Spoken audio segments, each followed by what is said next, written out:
Thank you for watching Dro TV. Welcome back to the CannaBiz show. Our guest today is Robert Head, founder of Hemp For Victory and Blue Cord Farms. Robert, thanks for coming on the show today. No, thank you for having me. Appreciate it. Got quite the background, a lot going on in really a short period of time. You said 2016 was kind of when you jumped into this. So yeah, 2016. I like a lot of people, especially vets, I had battled with pills and alcohol for a certain period of time. Not that it was to the point where it was causing me big issues, but it was definitely getting to the point where I could see those issues on the surface and on the horizon, right? So I reached out to some friends of mine and they told me about cannabis. I started using cannabis as a way to substitute a lot of the pills that I was using. And it was worked great. As a medicine, it was the most amazing thing in the world. It really gave me my life back. It gave me an opportunity to really have a better relationship with my wife and my kids and my family. And but it was illegal and it was very difficult to get into as far as business wise. So a friend of mine up in Maine had a little farm that he had been growing as a caregiver, and we just expanded it. And so that's where I came up with Blue Cord Farms, because I was in the military for 5.5 years and I was in the infantry, and the infantry has a blue cord as their symbol. Okay. So the infantry was kind of like a callback to my old grunt days in the military. And it was great. We for 2 years or so, we grew some good organic cannabis for people up in Maine, and we served a lot of vets in the medical program.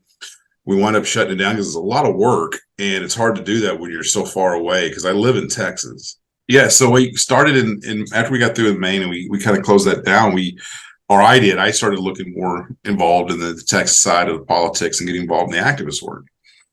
And then I noticed through this experience that there was a big issue with education. And a lot of what happens is that we see this shout from one side and the other side. They're both just barking at each other. And both sides have to be respected in the terms of getting them on your side, right? If you can't expect to get your enemy on your side by constantly berating them and constantly telling them how they're idiots and stuff like that. Because the people that are serving as legislators, as much as I can't stand politicians either, they're not idiots, right? Individually, a lot of them got law degrees. They're highly intelligent people. They don't know anything about cannabis, right? Their vocation may be law. They may come from a mechanical background, or they may come from an engineering background. They don't know anything about cannabis. So whenever they're creating these laws, and you see a state representative that's talking to the people of Texas. And I was at a location where it was in Fort Hood, and they had this cannabis little function there for veterans. And I remember seeing a state representative that was there talking about it. He agreed and he supported teacup, but he wouldn't support home grow. And that really upset a lot of people. But he said, I won't support home grow because I believe that you can grow as much THC as you want to, because that was what he was fed. Okay. Right. And that really opened up something for me. That told me there's something fundamentally wrong with how we are approaching the problem of getting people on our side, so to speak, right? Right. When we're not preaching to the choir. And what it tells me is that there's a lack of understanding about the plans. And that lack of understanding is influencing political agenda. We see it quite often in where people will talk about a concern where the use of cannabis is going to increase in youth when you have any type of major legislation go through, right, for the state level. And that's not true. We've not seen that. But you have to really teach that, and people just don't want to hear it, because for so long, people have been taught that this drug is bad and that drugs invade your cities, and that just like heroin, it kind of filters through these ghettos and it feeds all the way out to the schools. But the difference is that they're placing marijuana and they're saying that it acts like heroin, but it's not. Right. And you have to unchange that. And you can't change that by being aggressive and trying to berate and batter that information into them. So what winds up happening is that we find ourselves kind of in a pickle where the agreement of the individuals at a whole are like, yes, we want to legalize cannabis, marijuana should be legal everywhere. We all agree. And then when you start getting down to, you start narrowing that eyesight down to people who are voting on legislation, writing legislation, and influencing those who are voting on legislation, now all of a sudden it's not nearly as clear. They're not nearly as on board, or there's a lot of political ties to it that keep it, right? So a lot of what we're talking about, yes, we can get them on board compassionately. Yes, we can get them to see that this is a good idea. No, we can't get them to vote on it. Why? Well, sometimes just politics plays a place in it, and that's something that sometimes you can't do anything about that. Sometimes it's just that's just part of horrible life. Politics play a part in it, and people are like, well, I'm not going to vote for this because this guy didn't vote for my bill. Right? We saw that in the PACT Act. People who support veterans in the PACT Act was a veteran legislation that went through to help veterans with the burn pit issues that we had in 2000, early 2000s for the Gulf War, or excuse me, the war in Iraq and the war in Afghanistan. So during the PACT Act, senators decided they would block it because they were playing politics with another bill. This angered a lot of veterans, right? This specific act doesn't have anything to do with cannabis, but they angered a lot of veterans, and veterans stood like this. They stood what they call fire watch, where we stood outside of the government buildings until the law was passed, and they ultimately did it. But it really put a bad taste in a lot of veterans' mouth when they saw politicians playing politics. Now, this happens. And it's unfortunate we have to deal with it when it comes up. But the important thing in the cannabis industry, in the cannabis line, is that we make sure people have a correct understanding of the plant, because that's going to build a better market for everybody, right? A fairer market for everybody that wants to participate. And so that's really kind of how we started to come up with this idea of Hemp for Victory. Okay. Now I know Hemp for Victory was a term back, was it like World War II when it came? And I'm assuming you kind of use that phrase because it was already out there in the ether, I guess, and it was easy to kind of correlate the two when you're going in front of a legislation. Yeah, well, exactly. So there's two parts of that. That's very good. We did. It is a historical event that took place in World War II. And one of the things that how this came about was that 1937, the Marijuana Tax Act goes into effect, right? So essentially making marijuana illegal. So because of that, before that time period, World War I, we had about 60,000 troops from American troops that went into World War I. When they came back, they had cannabis as a form of medication. Now, they don't look at it like we do now. To them, it's just something that they would go to the pharmacy and they would get their little vials and stuff of that nature, and they'd use it. Fast forward, World War II happens. 1942, we start seeing an influx of veterans coming back from Pearl Harbor, and then from the Pacific, and soon to be in Europe. Well, as they start to come back, marijuana is no longer illegal, but they do what the government does do is they make hemp legal for a small amount of time for industrial purposes alone. So they weren't growing it for medicine, but they were only growing it for industrial purposes. Right. And that helped with sales and things of that nature that you would use, which we didn't really use sales, but we use, tarps and whatever it is they were using it for. It helped with the production, because the production had to get ramped up so much for the war, because it was a massive undertaking.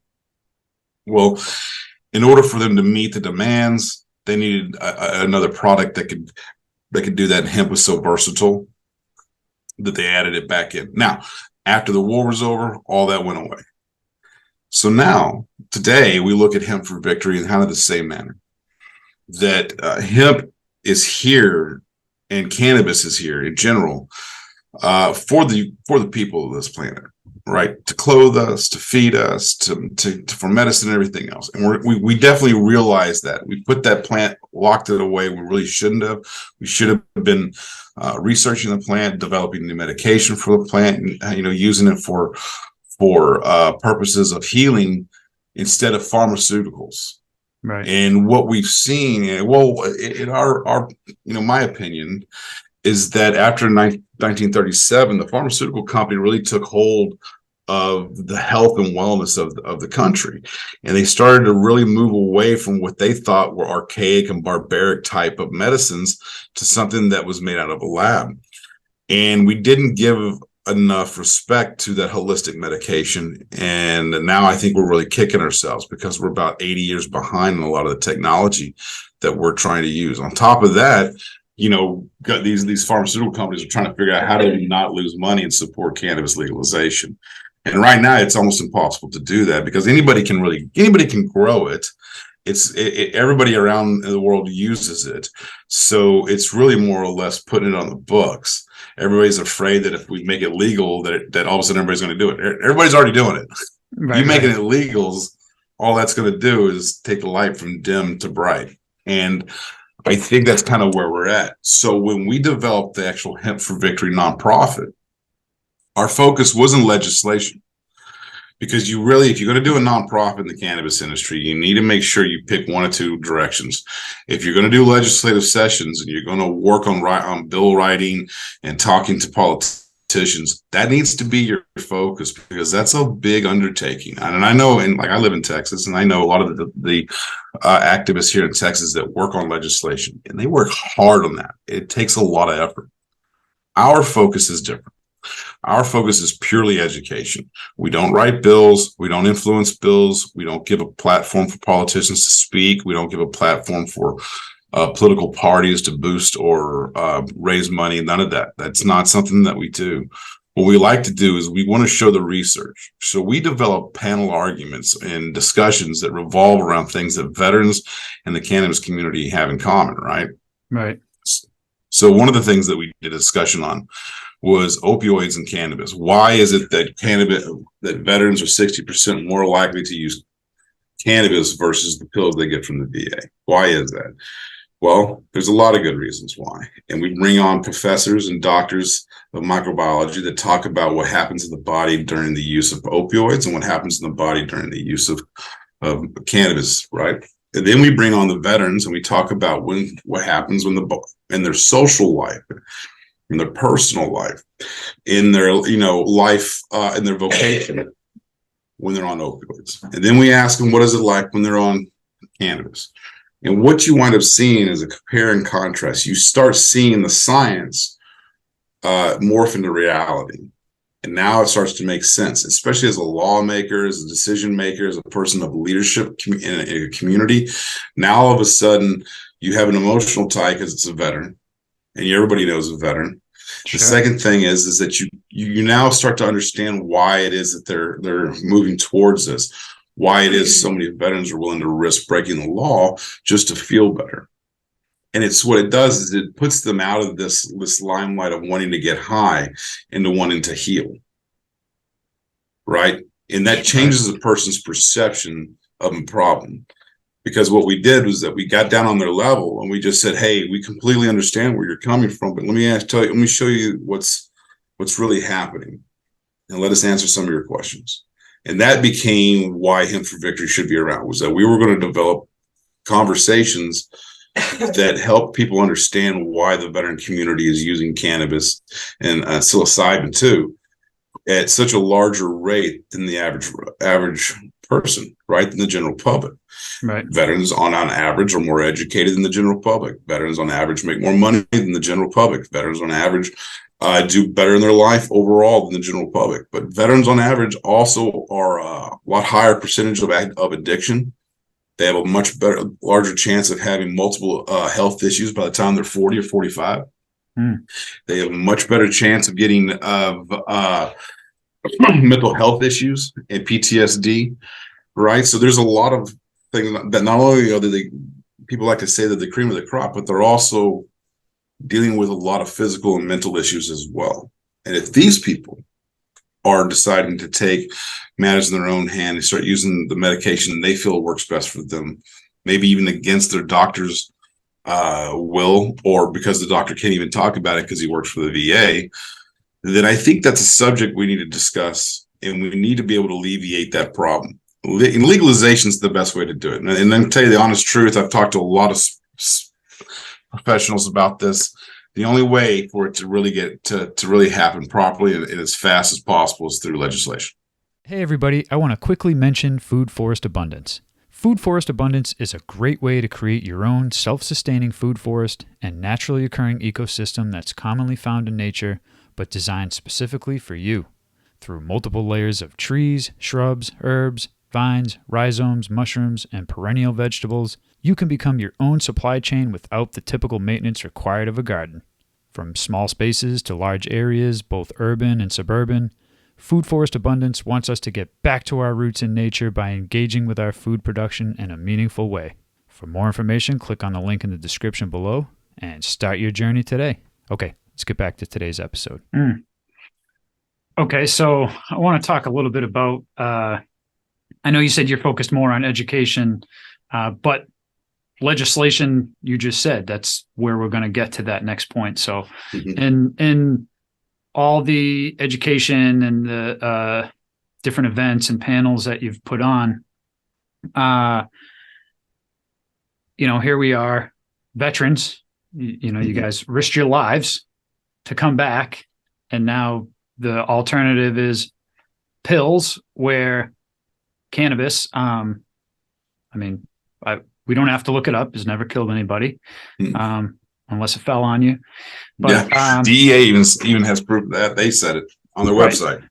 So I guess what are some of the strongest objections? Because you don't just talk to politicians and those of the legislative power, but you're there grassroots with citizens and people that are maybe weary of legalizing this plant. What are some of the strongest objections and biggest obstacles that especially the state of Texas faces right now, even getting it for medicinal purposes? Yeah, the biggest problem the state of Texas has is the fact that they don't believe that you should have a card to be able to go into dispensaries and grab whatever you want to get and come back out. They feel like that's a little too much on the patient's.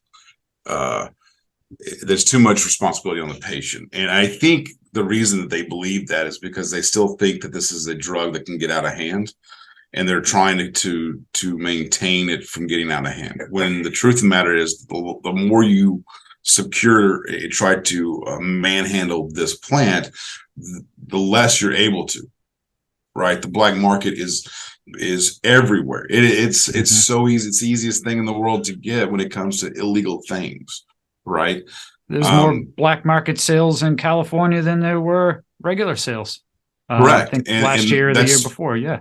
Yeah. And that's largely due to the really bad legislation that they put together. A lot of the problems that we have today is because we have bad politicians and bad legislation when it comes to the cannabis industry.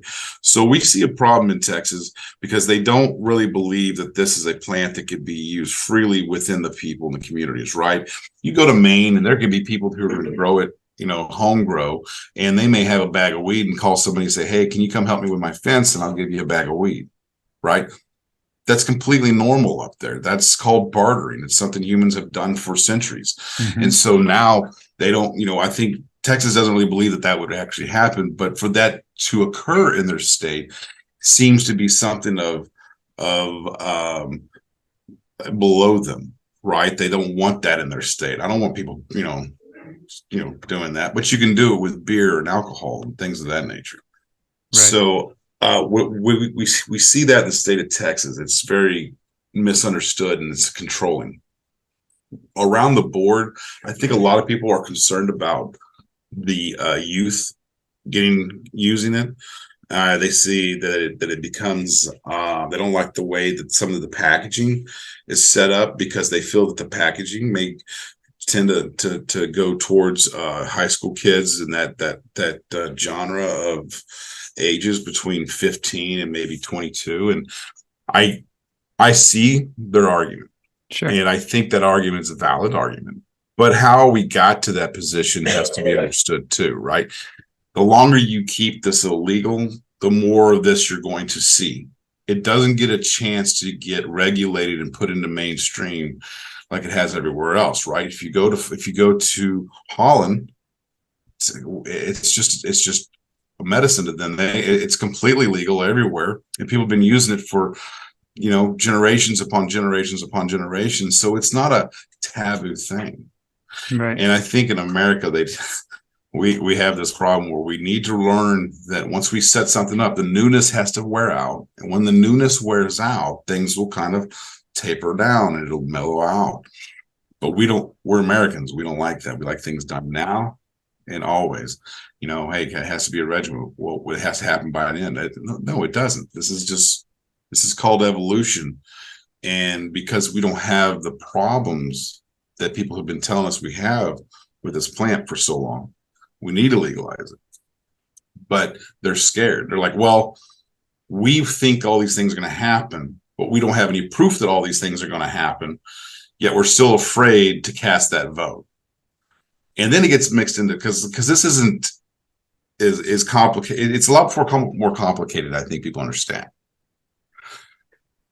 Jamaica right now doesn't have it on the books that it's legal, right? Canada, everybody's growing it. But you can use it as a citizen, right? Because you're naturally, it's yours. And that's how they stay within the guidelines of any type of economic treaties and peace treaties between the U.S., right? So for them, they don't make it legal because they don't want to pull on Superman's cape. Right. Well, that's got nothing to do with the health and wellness of the people. That's got everything to do with how you conduct business with another nation. Right. And they don't find it. They think that it's not right, and we all agree. On the other hand, Canada, right? They're said it's legal.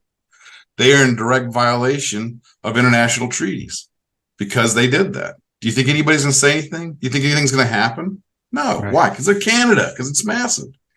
So it is complex. It is not done. It is gone way beyond I'm doing this as a law to protect the people and the wellness of the people and our children. None of that has ever been true.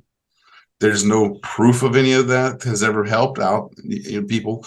All we know is that you've spent 80 years making this thing illegal all around the globe. And we have a massive pharmaceutical problem. And you don't want to believe that the two have some sort of connection. Now, there may not be cause and effect. There's a lot of things that go on that make the cause and effect. But we do believe that there's a link. And we know how we can show it. By creating an argument, bringing in the subject matter experts who know these arguments and know all the data. That's what they do for a living. We show the reality, we show the data, and we present it. And I think doing things, and the other thing too, let me explain this too. We have a board that's full of, we have generals, we got a major general, we have a colonel, we have lieutenant colonels, we got helicopter pilots, we have NCOs like I was. So we have a board full of good brass and intelligent people who are very accomplished in the military. And they're not going to get out there and start saying something they feel is so untrue that they could ruin their career. Sure. But they're very passionate about it. So they know, because they know this was right. They know that this plan is good for the American people, and they know it's very good for the military. And they know it's very, very good for military veterans. I mean, we didn't even meet the Army, and most of the military was 30% down on its recruitment. That's bad. The Army was 50% down on its recruitment.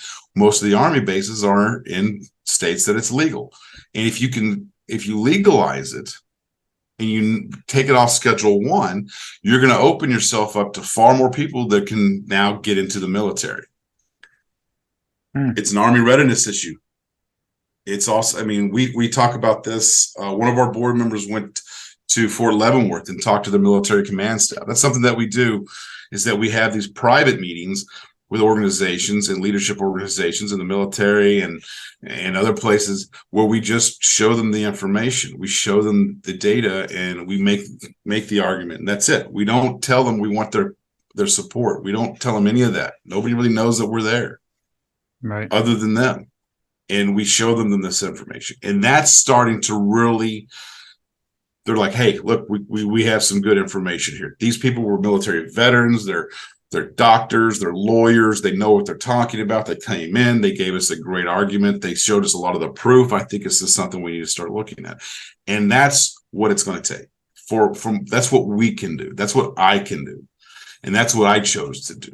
That's why we created Hemp for Victory, was that we could have these kind of conversations so that not only are we able to present truth to people who are making decisions on what direction markets go and who's going to vote for the Banking Act and things of that nature. We want to make sure that they have all good information. We're not there to, like I said, we're not signing, writing, or doing any legislative bills. But what we do is we educate so that you know how that process goes, right? These politicians know how this whole legal process works, getting these bills up to Biden. We just want to make sure that you're not putting stupid administrative things in there that are going to hurt everybody, right? And the fact that they haven't done the banking bill now is an absolute tragedy. Absolute tragedy. It's not fair to anybody out there who's working in this industry. It's not fair. It also opens up a whole slew of problems where, I mean, people right now, their faith in the cryptocurrency has dropped because of the recent embezzlement issues or whatever they are, the scamming that the guy that looks like he hangs out at a skate park all day. Everybody's like, let me give that guy $100 million. I'm like, that motherfucker right there, I wouldn't ask him to fucking shovel dirt in a bucket. Yeah. So, I think I think it's a big mistake that they're not doing that. It's not fair to all these people that are in this industry that are fighting every single day, tooth and nail, just because a lot of people get in this industry because they want to make money. Get it. No problem. Best luck to you. And there's a lot of people in this business that it changed their lives, right? They changed a lot of their buddies' lives. I've lost more buddies from overdoses and suicides than I did while I was in combat, and I was on the front lines. So it is a big issue. And I know I like to talk about it, and I probably took up more of your time than I meant to, and I do apologize. No worries. Robert, I appreciate this conversation, everything that you guys are doing, pushing this movement forward. I think this will be a great episode for people to kind of learn more about how veterans are at the forefront of fighting for cannabis. And with that being said, Robert, please let everybody know where they can find more of you and Hemp for Victory. Yeah, hempforvictory.info. Hemp, the number 4, victory.info. You go there, you'll be able to see our board of directors, some things that we've done. I know we're brand new. We got our 501c3 paperwork about 3 or 4 weeks ago, about two weeks ago. And so we've just now got that, and we're looking at doing some events this year. We're going to do about 6 panels. We're going to do a podcast, and we're going to do some functions around, hopefully go to MJ Biz and maybe do something at South by. So Awesome. If you're interested, we love the donations to try to help us out, and always give us a shout. If you're somebody who studies this, and you're a subject matter expert when it comes to cannabis, give us a shout. We always like to add to that list. Excellent. We'll have all the links down below, so definitely go give Robert a follow and check out Hemp for Victory. If you like awesome content like this, make sure you hit the like button and share it with somebody so that we can continue to get more great guests like Robert and his mission, Hemp for Victory. And also make sure you subscribe to Dro TV, because that's how we get awesome interviews and great guests like Robert. So, Robert, thanks again, my friend, and we'll talk again soon. I appreciate it, man. Anytime.